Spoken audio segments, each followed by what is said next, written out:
Tribune Editorial. There's no excuse for the apparent police brutality against a local nurse.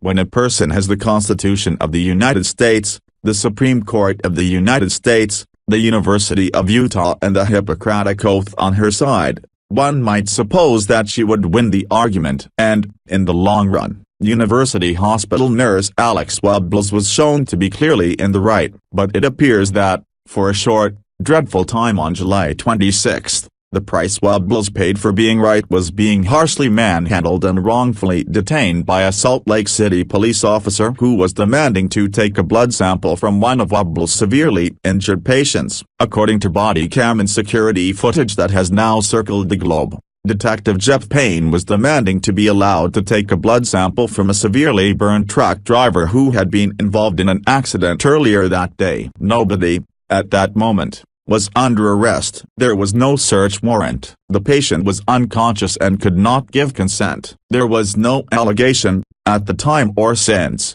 that the driver had been in any way impaired at the time of the crash, providing no probable cause for a search. So, Webbles tried to make clear to Payne, there would be no blood draw. The hospital's policy on the matter was clear, and that, to all appearances, was when Payne snapped. He grabbed the nurse, pulled her hands behind her back, handcuffed her and dragged her out to a patrol car. For, it now seems clear, no reason at all. Webbles was never charged with any crime and, after the matter came to light Thursday, Salt Lake City Mayor Jackie Biskupski and Police Chief Mike Brown issued profuse apologies to the nurse for what happened to her. The legalities of the situation are such that the mayor and the chief are unlikely to say anything more about the matter until the police internal affairs investigation and a parallel civilian review board examination are finished. But, to the rest of us, serious questions remain and firm action is necessary. Unless the investigations turn up something that is not now apparent,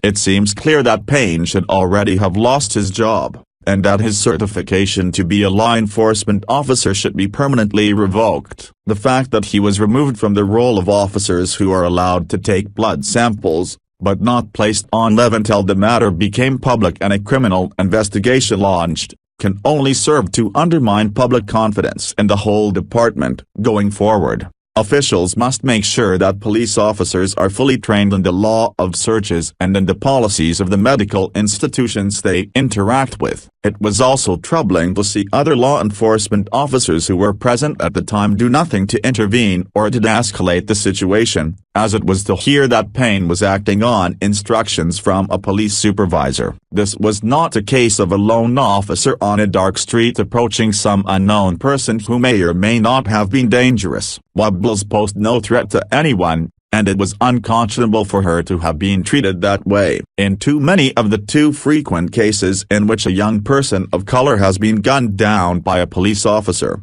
someone is usually quick to rifle through the victim's record in search of even the most minor blemish and seek to justify incidents of police brutality by proclaiming of the victim, "He was no angel." People do not have to be angels to be deserving of being treated with respect and within the law. But a nurse in a burn unit, who is trying to do nothing but protect her patients and uphold medical protocol, is an angel, and our police officers should treat her as such.